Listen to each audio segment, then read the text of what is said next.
Fala Bugrino, fala Bugrina, sejam bem-vindos ao Bom Dia Guarani 34. Sextou, hein?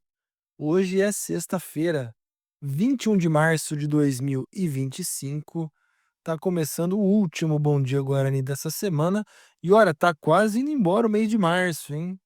Se março tá quase indo embora, abril tá logo aí e se abril tá logo aí, a estreia da Série C está perto de acontecer. Até lá, estamos vivendo em paz, em férias, com a mente muito bem tranquila, com menos motivos para nos estressarmos, mas todo carnaval tem seu fim, né? Daqui a pouco tá todo mundo de volta e a gente tá no brinco sofrendo tudo de novo. Bom, no Bom Dia Guarani de hoje, a notícia, não vou dizer que pegou todo mundo de surpresa, né? Mas desde o final do ano passado, o Guarani está tentando arrumar uma negociação aí para o lateral direito Ian.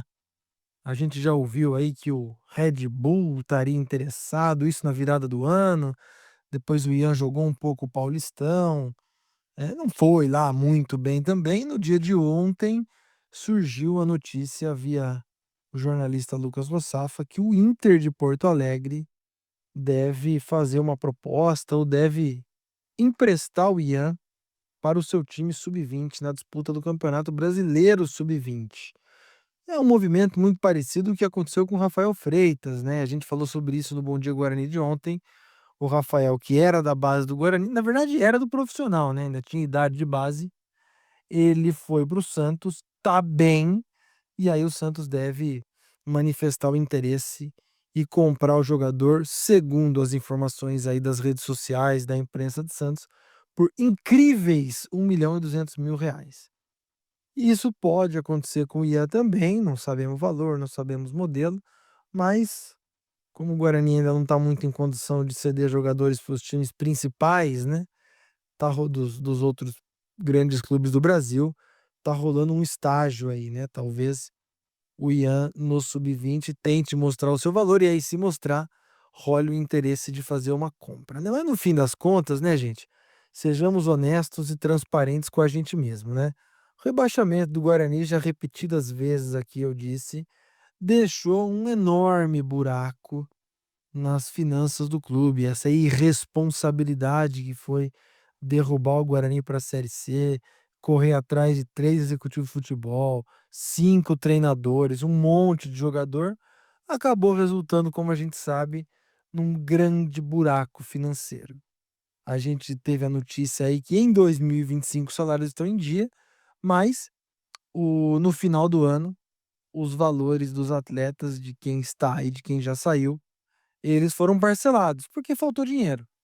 Então, a venda do João Marcelo, a possível venda do Rafael Freitas e esse empréstimo, com quem sabe uma possível venda do Ian também, vem apenas e tão somente para tapar buracos, tapar compromissos que foram assumidos no ano passado e que não tem dinheiro hoje para poder cobrir, para poder cumprir.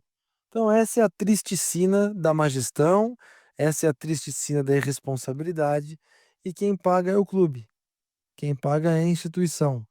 Entre Rafael, se acontecer nestes valores, e João Marcelo, o Guarani deve ter levantado o valor suficiente aí por umas 3 folhas salariais, 4 folhas salariais. Então, é literalmente, literalmente não, né? Mas é basicamente vender o almoço para pagar a janta. E a gente que não estava acostumado com isso, a gente viu isso acontecer muito na virada do século XX para o XXI, nos anos 2010, nos anos 2015.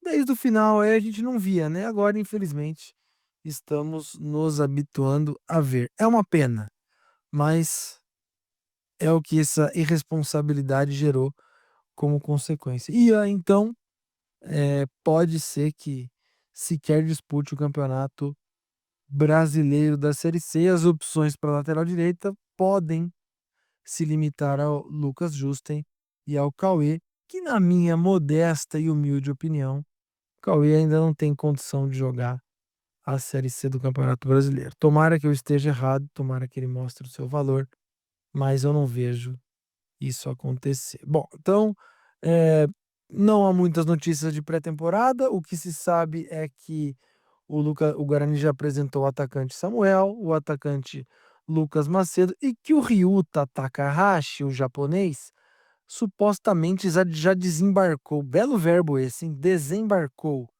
do verbo desembarcar. Ele já chegou no Brasil e tão logo aí deve se apresentar ao Guarani. E eu tô muito curioso, como eu já disse no Bom Dia Guarani, para ver como vai ser a entrevista coletiva de chegada do Ryuta Takahashi. Quem vai falar inglês, o intérprete que vai falar japonês, enfim, é uma loucura.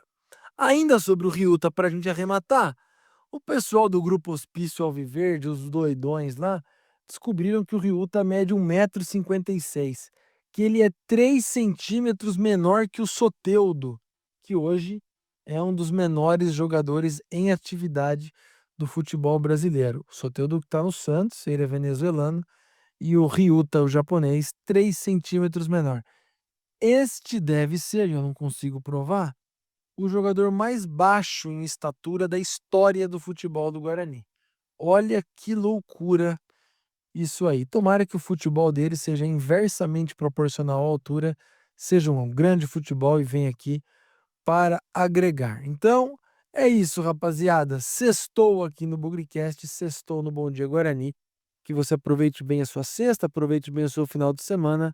E aí, na segunda-feira, estamos de volta. Domingo à noite, talvez, uma mesa redonda no Bugrecast ao vivo no YouTube, hein?